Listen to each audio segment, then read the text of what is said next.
વંદિતુ સૂત્ર ભાગ 3 જમ બંધ મિંદી એહિમ ચૌહિમ કસા એહિમ અપસત્યહિમ એટલે 5 અપ્રશસ્ત ઇન્દ્રિયો વડે 4 અપ્રશસ્ત કશાયો વડે તથા 3 અપ્રશસ્ત યોગો વડે જે અશુભ કર્મ બાંધ્યું હોય.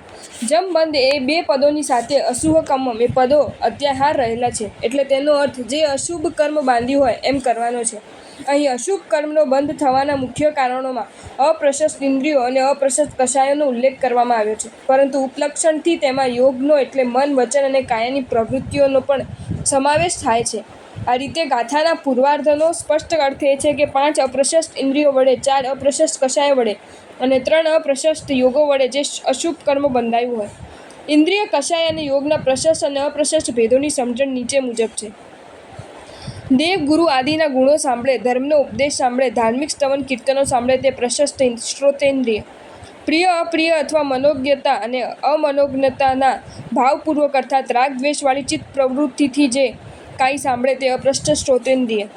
દેવ દર્શન, ગુરુ દર્શન, સંઘ દર્શન, શાસ્ત્ર દર્શન કે તીર્થ દર્શન વગેરે શુભ પ્રવૃત્તિ કરે તે પ્રશસ્ત ચક્ષુરિન્દ્રિય. પ્રિય, અપ્રિય અથવા મનોજ્ઞતા અને અમનોજ્ઞતાના ભાવપૂર્વક જે કાંઈ જુએ તે અપ્રશસ્ત ચક્ષુરિન્દ્રિય. વિકારી દ્રષ્ટિથી સ્ત્રીના અંગોપંગાદિ જોવા તથા ભય અને કુતૂહલથી નિરીક્ષણ આદિ કરવા એ પ્રશસ્ત ચક્ષુરિન્દ્રિયનો વ્યવહાર છે. પુષ્પ, કેસર, કસ્તુરી, બરાસ, ચંદન વગેરે ભક્તિના દ્રવ્યોની વાસ વડે પરીક્ષા કરે તે પ્રશસ્ત ઘ્રાણેન્દ્રિય. પ્રિય, અપ્રિય અથવા મનોજ્ઞતા અને અમનોજ્ઞતાના ભાવપૂર્વક વાસ લેવાની પ્રવૃત્તિ કરે તે અપ્રશસ્ત ઘ્રાણેન્દ્રિય. ગુરુ આદિના આપવા યોગ્ય આહાર પાણીની પરીક્ષા ચાખીને કરે તે પ્રશસ્ત રસનેન્દ્રિય. પ્રિય, અપ્રિય અથવા મનોજ્ઞતા અને અમનોજ્ઞતાના ભાવપૂર્વક વસ્તુઓને ચાખે તે અપ્રશસ્ત રસનેન્દ્રિય. સાધુ સાધ્વીને આપવા યોગ્ય આહાર પાણી તથા અસાનાદિની સ્પર્શા વડે પરીક્ષા કરે તે પ્રશસ્ત સ્પર્શનેન્દ્રિય. પ્રિય, અપ્રિય અથવા મનોજ્ઞતા અને અમનોજ્ઞતાના ભાવપૂર્વક જે સ્પર્શ કરે તે અપ્રશસ્ત સ્પર્શનેન્દ્રિય. શિષ્યાદિ પરિવાર તથા પુત્ર પુત્રીઓની સુશિક્ષિત બનાવવા માટે જે કૃત્રિમ ક્રોધ કરવામાં આવે તે પ્રશસ્ત ક્રોધ. પ્રિય, અપ્રિયાદિ પ્રસંગોને કારણે જે ગુસ્સો કરવામાં આવે તે અપ્રશસ્ત ક્રોધ. ધર્મ અને ધર્મપાલન માટેનું અભિમાન તે પ્રશસ્ત માન. પ્રિય, અપ્રિયાદિ પ્રસંગોના કારણોએ અભિમાન કરવું તે અપ્રશસ્ત માન.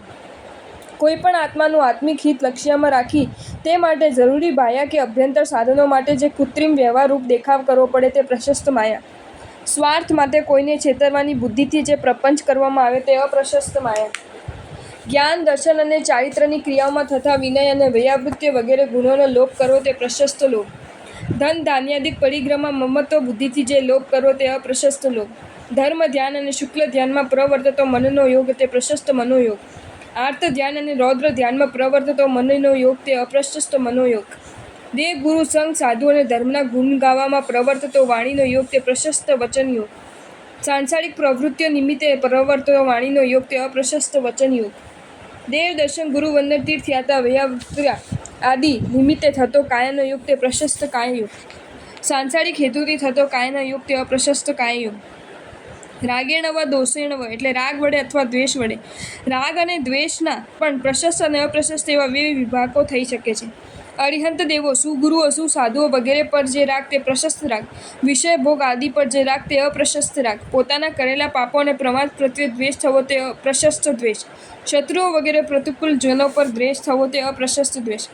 તમ નિંદે તંચ ગર્યામી એટલે જ અશુભ વેપારમાં પ્રવર્તેલી 5 ઇન્દ્રિયો વડે અથવા અપ્રશસ્ત 4 કશાયો વડે ઉપલક્ષણથી મન, વચન અને કાયાના 3 યોગ વડે અથવા અપ્રશસ્ત રાગથી કે દ્વેષથી જ્ઞાનાચારમાં અતિચાર લાગે તેવું મેં જે કાંઈ કર્મ બાંધ્યું હોય તે કર્મની હું નિંદા કરું છું અને તેની હું ગર્હા કરું છું.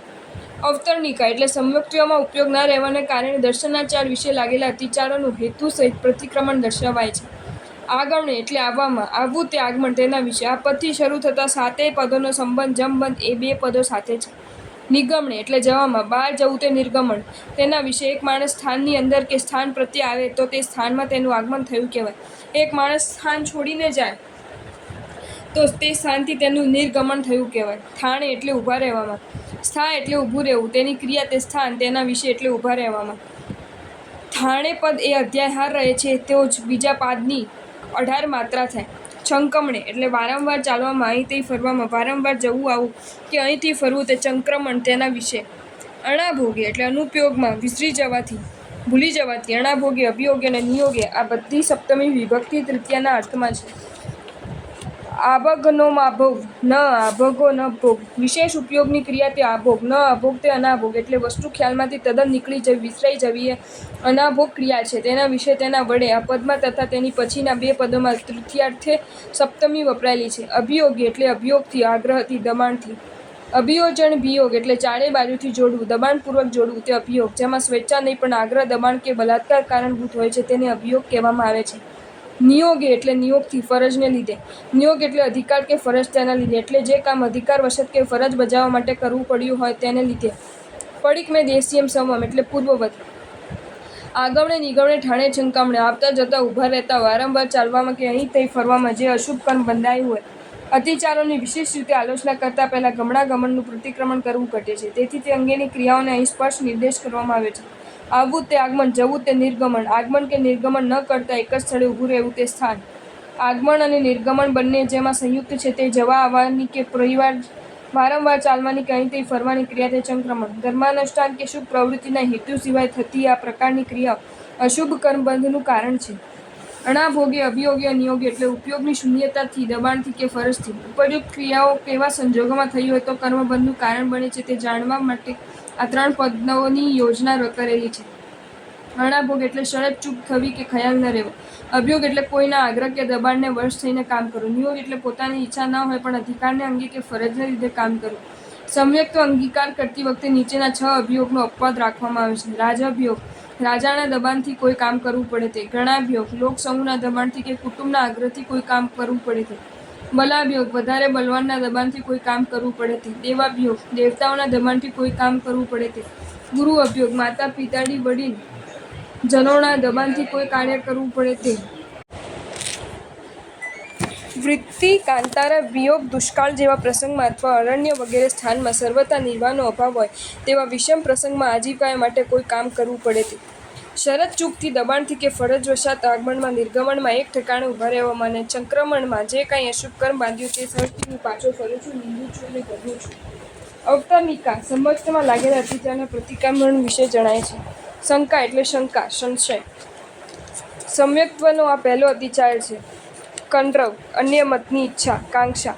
સમ્યક્ત્વનો બીજો અતિચાર છે. વિગિચ્છા એટલે ક્રિયાના ફળ વિષયમાં સંદેહ અથવા મતિ વિભ્રમ કે ધર્મીઓ પ્રત્યે જુગુપ્સા.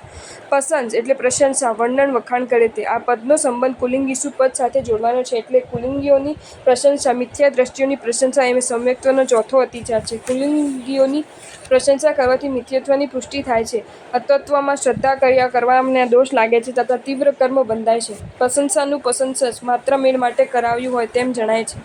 તહ એટલે તે જ રીતે. સંથવો એટલે પરિચય, સંસર્ગ.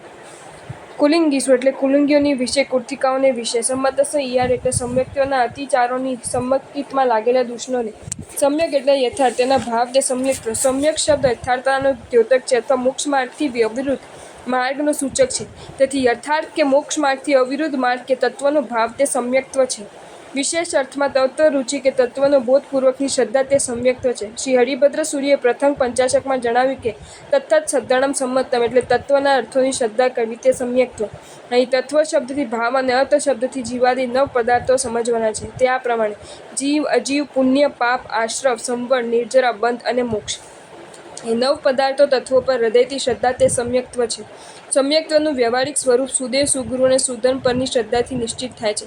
તેમાં 18 દોષોથી રહિત પરમ વિતરાગ, પરમ જ્ઞાની, પરમ પુરુષ, પુરુષોત્તમ એવા જે અર્યંત ભગવાન તથા 8 કર્મોથી રહિત અનંત ચતુષ્ટયથી સહિત નિરંજન, નિરાકાર, ચિદાનંદ, ઘન સ્વરૂપ એવા સિદ્ધ ભગવાન તે સુદેવ છે. 5 મહાવ્રતોના ધારક, 5 આચારોના પાલક, 5 સમિતિએ સમિત, 5 ગુપ્તિએ ગુપ્ત, નિર્મમ, નિરહંકાર, સરલ પરિણામી, સદા સંતોષી, જ્ઞાનવાન અને પરમ તપસ્વી એવા સાધુ મુનિરાજ તે સુગુરુ છે. તથા વિતરાગોએ પ્રરૂપેલા શુદ્ધ, દયામય, સત્યમય, સ્યાદમાદમય અને શિવ સુખને પમાડનારો ધર્મ તે સુધર્મ છે. સમ્યક્ત્વનું સ્વરૂપ વિશદ રીતે સમજવા માટે નીચે પ્રમાણે તેના અનેક ભેદો પાડવામાં આવ્યા છે. તત્વમાં રુચિરૂપ આત્માનું વિશુદ્ધ પરિણામ તે તત્વરુચિ સમ્યકનો એક પ્રકાર. આધિગામિક અને નૈસર્ગિક તે સમ્યક્ત્વના 2 પ્રકાર. કારક ને દીપક. 3 રોચક કે ઉદાહરણ જાણ્યા વિના રુચિ માત્રથી થનાર એ સમ્યક્ત્વના 3 પ્રકારો છે. ઔપશમિક, સાસ્વાદાંશ, આયોપશમિક, વેદક અને અખ્યાયિક એ સમ્યક્ત્વના 5 પ્રકારો છે. તેનું વિસ્તૃત સ્વરૂપ સમ્યક્ત્વ સપ્તતિ, કર્મગ્રંથ આદિથી જાણી લેવું. આ 5 પ્રકારને આધિગામિક અને નૈસર્ગિક એવા 2 પ્રકારો ગણતા કુલ 10 પ્રકારો થાય છે. અહીં સમ્યક્ત્વના અતિચારનો જે પ્રસંગ છે તે સુદેવ, સુગુરુ અને સુધર્મ પરની શ્રદ્ધારૂપ સમ્યક્ત્વનો સમજવો. જો તમને આ વિડીયો ગમ્યો હોય તો આ વિડીયોને લાઈક કરો અને મારી ચેનલ જૈન ફેક્ટ્સ એન્ડ સ્ટોરીઝને સબસ્ક્રાઈબ કરો. ધન્યવાદ.